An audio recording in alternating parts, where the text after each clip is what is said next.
So, what's up, everybody? I'm Jamar, uh, a career coach at POIC, and welcome to this career exploration webinar. My first webinar that I'm ever speaking and hosting, so this should be fun. For the next 30 minutes, I just wanted to have someone come on and discuss like a different career path. So today we have Jocelyn Pelayo. How are you doing? I am good. What about you guys?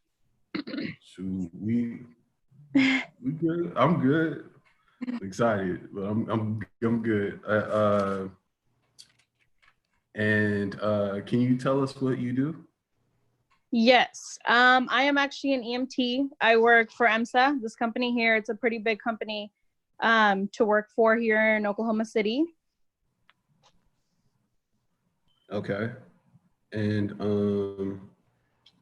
I just had this random question. What's the difference between a paramedic and an EMT? What I do is an EMT, which is just kind of like, what's a good way to explain it? You're just kind of like the nurse in the, you know how in the hospitals they have the nurses and the doctors. The EMT is just kind of like the nurse, and then the paramedic is a doctor. So I have to listen to what my paramedic partner wants me to do. So I help him with specific treatments. I could administer some medications. Pretty much that's literally what I do. And then obviously drive the ambulance, drive him back and forth, take him to the hospital with the patient. So that's pretty much what I do, and I love my job. So the ambulance it's not called like a car, right? It's called not a truck or like a van or something. No, I've actually heard, I mean, we have both. We have a van and an actual ambulance, which a lot of people call it a bus. I don't like to call it a bus because I feel like it's smaller than a bus and not many people can obviously fit in there. But a lot of people call it a bus. I would call it kind of like a small bus. Yeah, I would call it that. I haven't drove the ambulance van yet. I've heard it's not as roomy and it's not as comfortable. So I just prefer to drive the bigger truck. Okay. So my next question is why did you choose this job? I chose this job because I want to help people. I crave the adrenaline that this job gives you. And this job challenges me every single day. You can be doing this job for, I've heard people, you can be doing this job for 10, 15, 20 years, but this job still challenges you every single day. And I love that challenge because you don't know what you're walking into. You don't know how the rest of your day is going to be. So this job really does bring excitement, and it's not a boring job at all because every day is different. Every single call is different. So, I mean, it just depends. Okay. So my next question, so are there what type of credentials do you need in order to work in this field? Like, you have to go to college, like a high school diploma, or what's going on? Believe it or not, you don't. I actually graduated from high school. I went to college for about 2 years, and I just realized that, it's just a lot more harder than people think. College just isn't for everyone, and you won't hear many people say that. So I just graduated from high school. I did the whole college thing for about 2 years. I realized that, hey, this isn't probably, this just isn't for me. So I went ahead and I went to a community college and I got my CPR card. And then I applied into a EMT program. So from there, that program is about 4 to 6 months. And then they'll train you. They'll show you different scenarios. They'll walk you through everything step by step. And then you apply to a national registry. That's what we call it, where it's you go to the state and you do 2 examinations. One of them is a multiple choice. It has about 120 questions on it. And you do another test, which is they're just testing your scenario. They'll sit there and tell you, hey, you walk up to a scene this is what's happening. What are you going to do now? So it's just kind of scenario based. And I mean, it's really hard to fail that test because they're not sitting there testing your knowledge. They're sitting there testing, are you able to do critical care in emergency, you know, areas and stuff like that. So this job doesn't really require much, which is a good thing for some people. You know, like I said, college isn't for everyone. Mhm. So for a paramedic, do you need to, what do you need to do in order to become a paramedic as well? That's, A paramedic, that one's a little harder because you have to go, well, EMT is 4 to 6 months. A paramedic, you have to become an EMT first to become a paramedic. And then you go back to school for about 2 years. And in my job, they're offering this program where you go in, instead of going to doing full 2 years out of college, you can just go and do, I think, yeah, you would do 10 months with, you would do 10 months with my job versus 2 years out of college. I just don't like that way because then you have to have a contract with them. So I'm just going to go, my plan is to just go back next year and get my paramedic. So I'm going to do that for about 2 years. all right. Next question. What is a working schedule look like for EMT? Because I know y'all like go everywhere, wherever something happens. And can you explain Yes. a little bit more? Like what do they look Yeah. like? We work 4 days, 12-hour shifts a week. So what is that? 12 days a month, 12-hour shifts. That's 48 hours a week.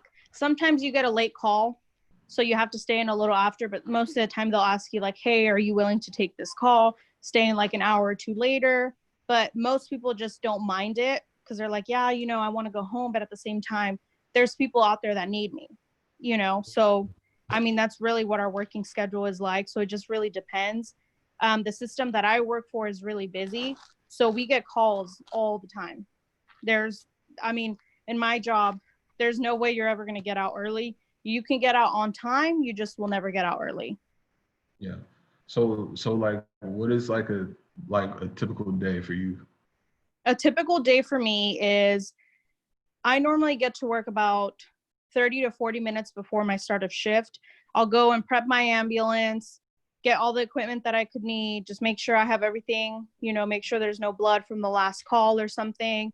And then you just call dispatch and you let them know, hey, this is my unit number. This is my partner for the day. And then they'll send you to like what we call post, which is kind of like a gas station.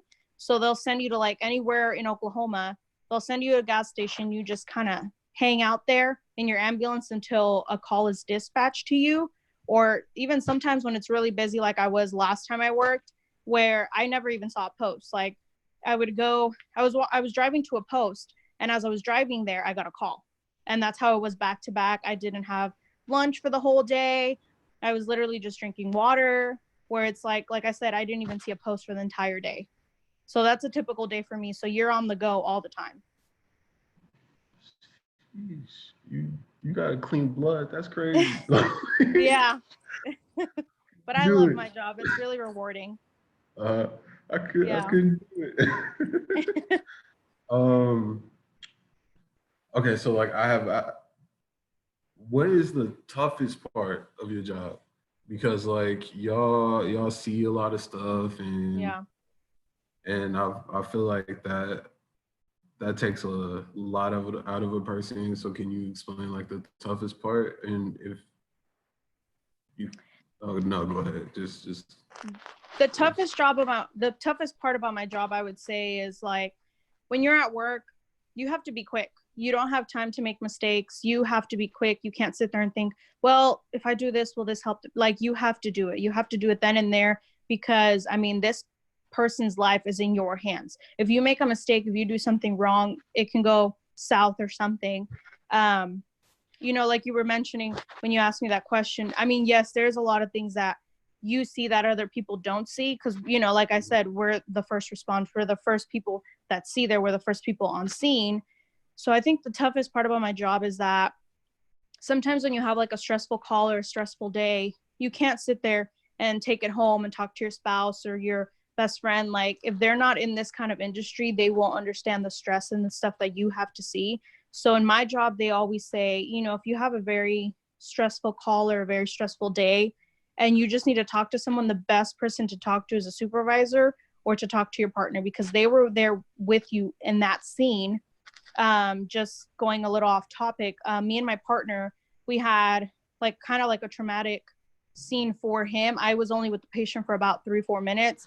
It came out as a shortness of breath. It was a 47-year-old female, and she just had some heart problems. She just kept complaining of like shortness of breath and stuff. And then as soon as we roll up on scene, dispatch told us, they're like, hey, we just wanted to be advised, this is now a cardiac arrest. So it's like, I mean, the thing changed quickly. Like now this is a cardiac arrest. This isn't, you know, small shortness of breath. The patient isn't breathing. So we got there, we took care of the patient. The patient got a pulse back. As soon as we got in the truck, the patient crashed on my partner about twice, and she got a pulse back. And as we were getting into the ambulance, as we were leaving the ambulance to go in the hospital, within those 10 seconds, the patient went into cardiac arrest again. So the patient had got into cardiac arrest 4 times within 20-30 minutes. And my partner just could not stop thinking about that call. He's like, man, what if I could have done something differently and stuff? And I told him, I was like, you know what, let's just give it an hour or two. And if this call is still really bothering you, I think we should sit down and talk about it. And like I said, it didn't affect me very much because I didn't spend a very long amount of time with the patient. I was just, I was like on scene for 2-3 minutes, and then I was driving the entire time. We talked about it, and he told me that it made him feel better. So I would say definitely that is one of the tougher things that some people won't understand. Maybe if you're in a bad mood or like you're having a long day, a lot of people won't understand what you're going through because they weren't there on the scene. They didn't go through what you went through. But as long as you have someone that you can trust and talk to, I think that's all that really matters. So like, since you have such a stressful job, like, how do you overcome the stress, you know? Yeah, I get what you're saying. I would definitely say talking to someone, don't let it hold in. That's our policy there. If something's bothering you, you have to talk to someone. You can't just let it bottle up because then it's going to explode. What we call that term is called burnout, when someone has just been going through some time, some stressful things, and they're just bottling it up. And we don't allow that there. They'll sit there and ask you, like, are you okay? Do you want to talk to someone? We have some therapists. The way I handle stress really is just talking to my partner, telling him, hey, do you think I should have done this better? What do you think I should have done? And he'll sit there and tell me most of the time, like, no, you did everything you could have done. We could only do so much for the patient. The patient is literally there for a couple minutes with us, and then we're transporting and we're taking them, to doctors that can actually sit there and have all the equipment and actually can sit there and help them, versus us where we have limited supplies, limited resources, and I talk to my partner all the time. I'm like, man, I can't stop thinking about this call. And he'll be like, no, you did everything you could. Or if I messed up, he'd be like, hey, next time, let's just try to do this. I think if you would do this, I think it would benefit the patient more. And you learn from your mistakes. Yeah. So like, since your job is so stressful, do you enjoy your job? Do you enjoy Oh, I love my job. I do. I love my job. Like I said, it challenges me every single day. If it was up to me, I wish everyone would do what I do. But they always say, not everyone can do what you do just because of the things you see, the things that you have to go through and stuff. But I mean this from the bottom of my heart. I don't see myself doing anything else. I love my job. I love the adrenaline that you go through. People respect you. People, they're like, oh my gosh, my company name. They're like, oh my gosh, EMS is here. Like, we're going to be okay. They're here to help us and stuff. And like I said, I wouldn't change anything in the world. I don't see myself doing anything else. I absolutely love my job. Okay. Well, I got one more question since I'm talking to EMT. COVID. Have you experienced any patients that like a call that that you had to deal with that had COVID? And if so, can you like give an example? And then also, do you have like any tips or tricks to help with like Yeah. prevention for Mm-hmm. COVID? Yeah. So Well, the very first day I actually started in my training, we got called to a lady. I think she was complaining of shortness of breath as well. But this lady was like 80 something, so she was a little older. We get in there and we're like, okay, well, she's having shortness of breath. So I started getting on my oxygen. We weren't in any protective gear for ourselves because, like I said, it just came as shortness of breath, but it was when COVID was starting to peak. So we didn't really know how to take care of these patients, that could possibly have the virus. So we walk in. The lady didn't tell dispatch or 911 anything, any information. She just said, my mother's having shortness of breath.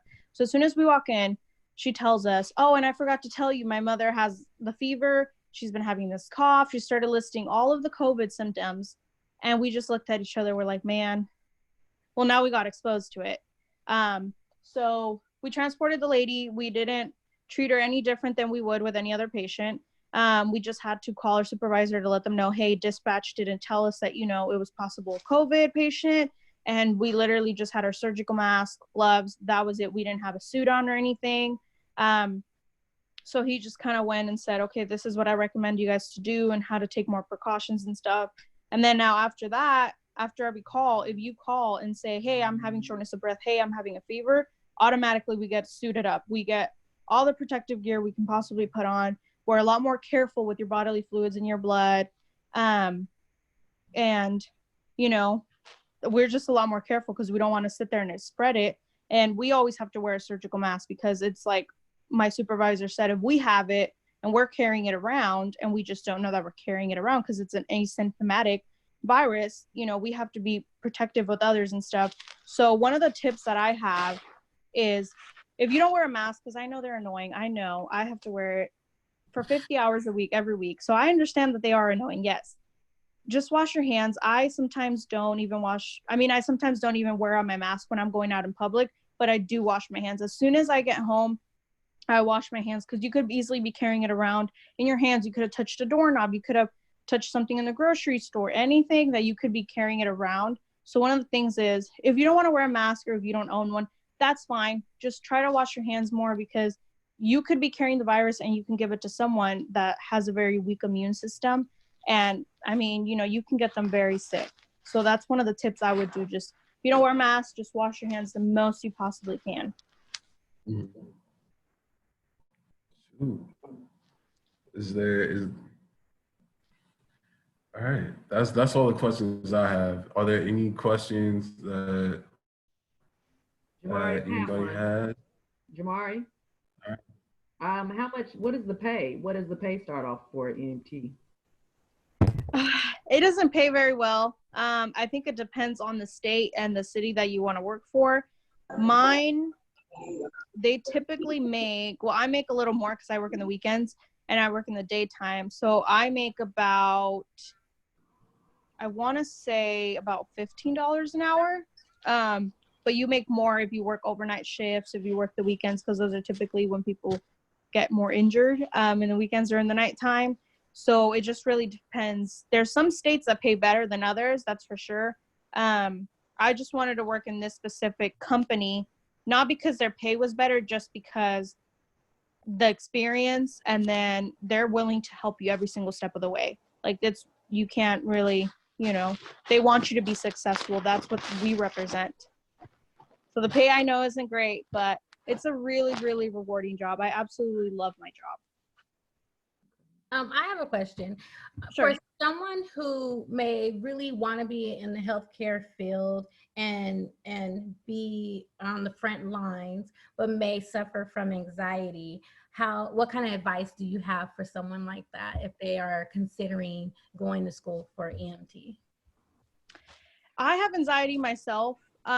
You just kind of have to, you just have to tell the person that you're with, hey, I have really bad anxiety, or like there's some situations where I come in and I'm like, man, I'm getting really bad anxiety. Like as soon as when we get a call, if it's anything, I'll get a little bit of anxiety because I'm like, man, I don't know what I'm walking into. Because one thing to keep in mind is that dispatch is only telling you what the caller said to dispatch. So you really don't know what you're walking into. So my partner, I tell him, man, when it's a cardiac arrest, my anxiety level goes off the roof because this patient does not have a pulse and is not breathing. So my partner is like, man, you know, if you need to take a second just to kind of breathe, he's like, do that. If you feel like this is just a scene where it's like, it's very overwhelming, just get out. If you're in a household, just get out of their house, go in, take a few breaths, just think like, and then just try to calm yourself down and then come back on scene. So if you tell your partner, hey, I have really bad anxiety, you know, there's some situations where I'm going to have like an anxiety attack or something, they'll be able to work with you. But honestly, I think that this job is a great place to start if you're wanting to do the medical field, because this is you'll see the terrible of the terrible. Like you will see the worst of the worst. You see the trauma. So it's like, if you see this and you're like, well, I'm able to handle it, it's not too bad. You can literally do anything in the healthcare because, you know, you're exposing yourself to the terrible of the terrible. So I think you should probably let them know, hey, I have anxiety, like I'm trying to work on it. So you're just going to have to give me a second. And my partner always says the same thing. Like when I'm running lights and sirens and I'm by myself up front, so I'm controlling the lights and the sirens, he always tells me, if you need to take a minute just to breathe before you put the vehicle on drive, do that. And he always tells me that after every single call. I'm like, okay. I go in there and I'm like breathing and I'm like, okay, I got this. I have to treat this as like my family was in the back. So I'm going to drive very carefully with the lights and sirens. And, you know, that's just how it goes. You just learn to overcome it. You learn how to control your anxiety. Okay. I have one more question. Sure.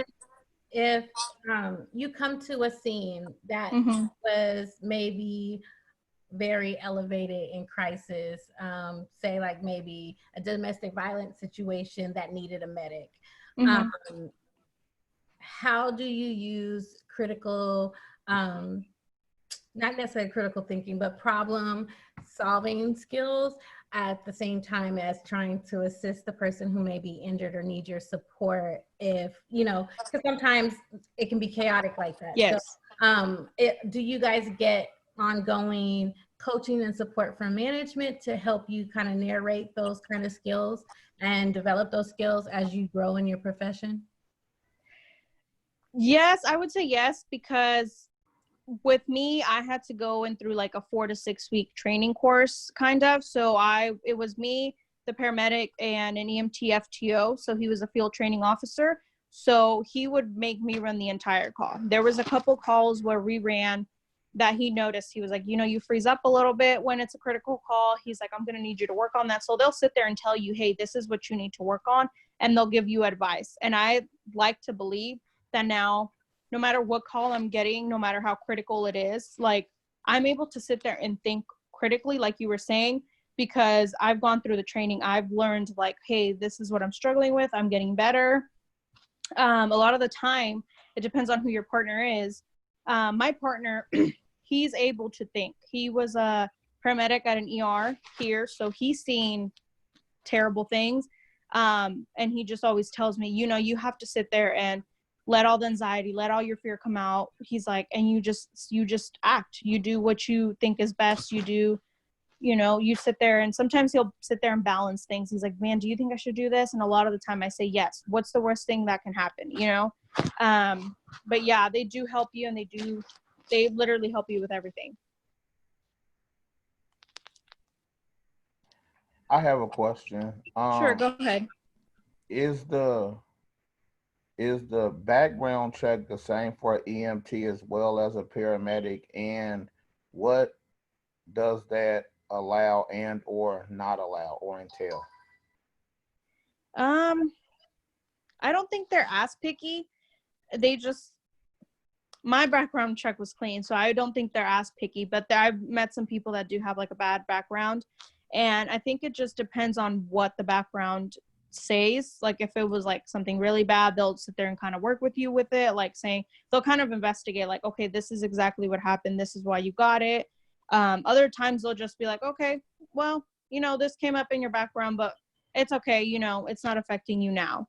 But I don't think they're as strict. They do run a background, when you're getting your EMT, like at school, they'll do like not a detailed background. They'll just make sure like, hey, do you have parking tickets? Do you have like speeding tickets? It's just like small things like that. And then when you actually go and apply at a company, that's when they do like an actual background where they look at your social security.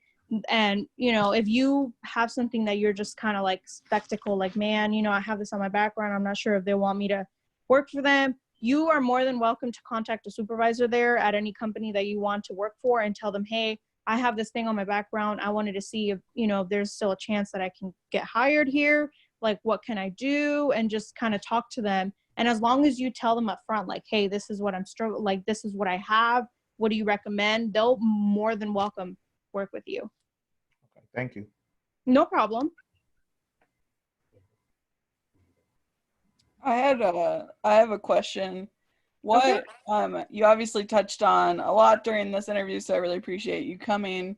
I'm wondering if you could sum up, like, what characteristics do you think make a good EMT? So if we have young people who are kind of just searching and know they have different skills, but they don't know what types of jobs, like, what characteristics would you say make a really good EMT? I would say caring really is one of the best things that this job skill really needs, and understanding, you know, because, you know, they always tell us this at work, you're coming across people that are having possibly the worst day of their life. So you need to sit there and think, okay, you know, I have to be understanding, like, this person needs me. I'm just here to help and stuff. And you just kind of have to be very humble. That's what my partner always says, this kind of job, not everyone can do it, but you can definitely come in and experience it and see for yourself, like, hey, maybe I can do this, or hey, maybe this job just isn't for me. Some of the skills that he tells me that I have is that I have great patient care. I didn't know that until I got into this profession. I always thought to myself, man, you know, I really want to be a doctor. I really want to be a nurse. I feel like my patient care is amazing. But once I got into this job, like, that's what everyone knows me as, like, your patient care is amazing. Because I sit there and actually actively listen to what my patient needs, what my patient is telling me. So I would say great listening skills as well, because everything that they're telling you is, you know, they actually mean it. Like, hey, you know, this kind of hurts, or like, you know, this isn't very comfortable for me. So I think just kind of working around that, listening to exactly what they're telling you, I think that's one of the skills that you really do have to have. You've probably been asked this question already, but I'm wondering, what is healthcare like for you as an EMT, in terms of how it supports you, costs, and you probably covered this too. Been trying to help some of my clients get on. What is I heard you say 4-week training. What is the process for training? If you could kind of break that down initially. Well, my company is like kind of like strict because we're just so busy. We run most of the calls here in Oklahoma itself, like the entire state. So our company's huge. So what they do is you apply to my job and they go through this thing called Academy, which we call it EMSA Academy. And you go into that for about 2-3 weeks. So they'll just kind of train you like, hey, this is within our protocol. This is not within our protocol. This is what you can and can't do in specific scenes. And then from there, you meet an FTO and you just kind of hang out with them for 2-3 weeks. They train you like, hey, you know, you're going to run the entire call. I'm just going to sit back and watch you do. I'll sit here and let you know what you're doing right or wrong.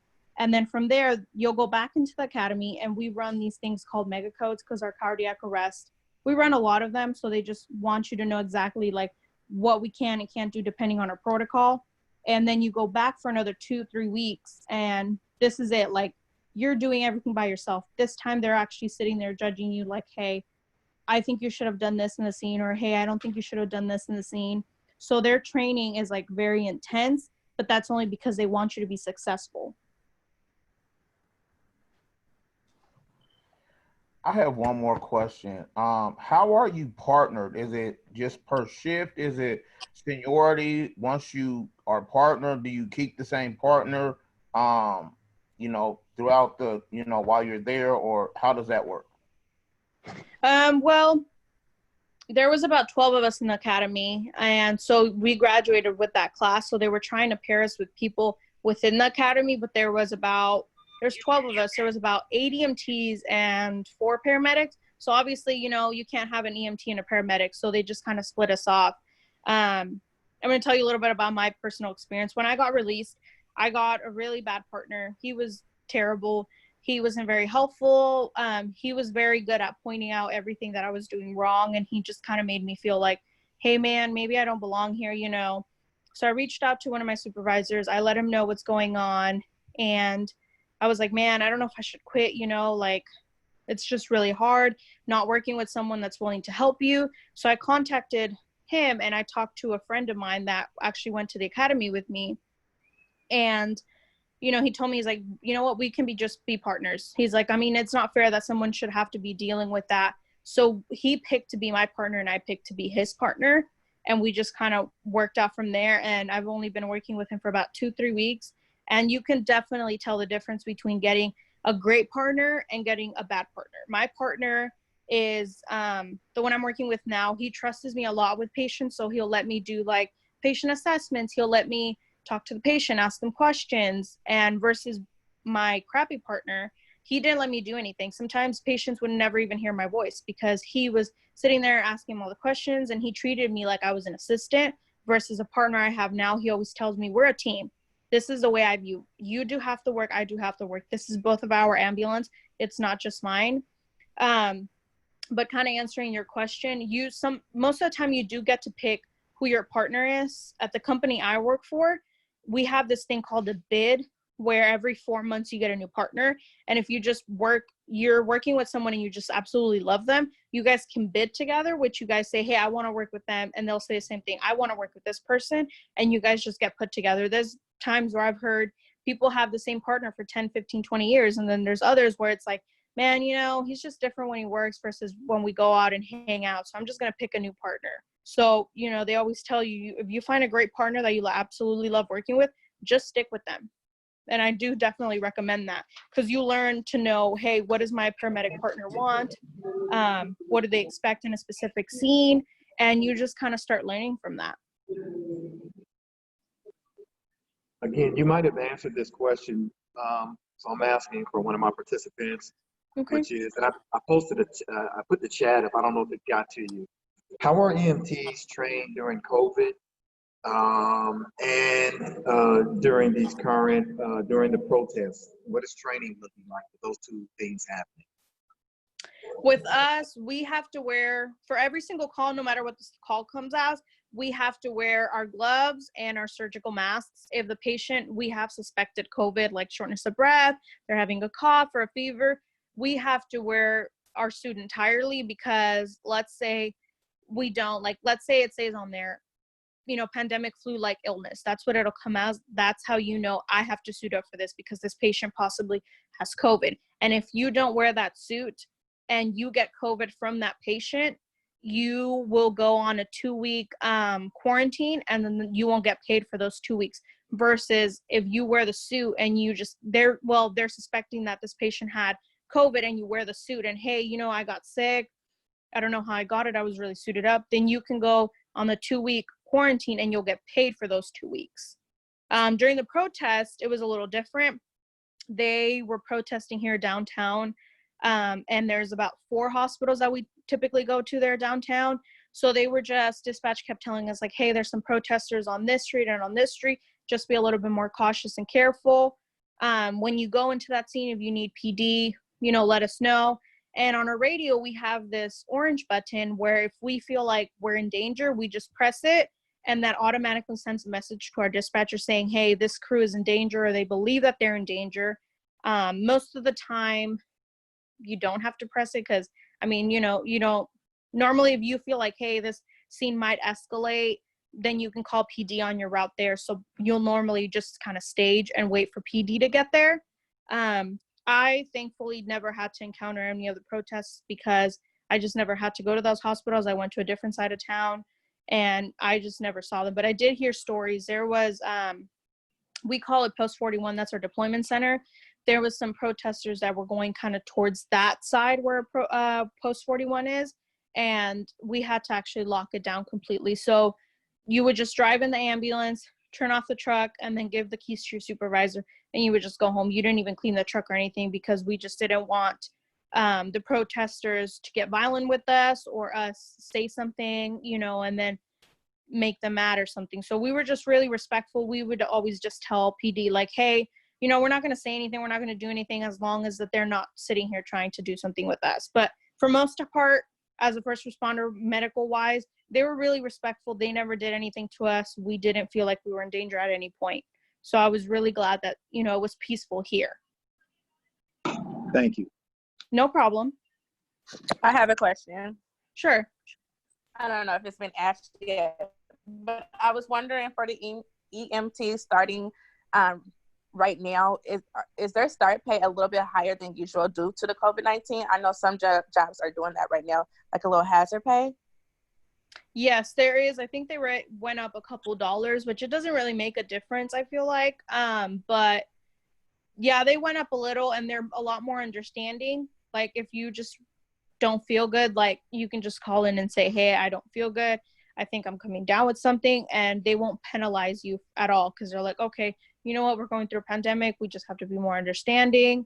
So they're just really, really supportive and very understanding with what's going on here.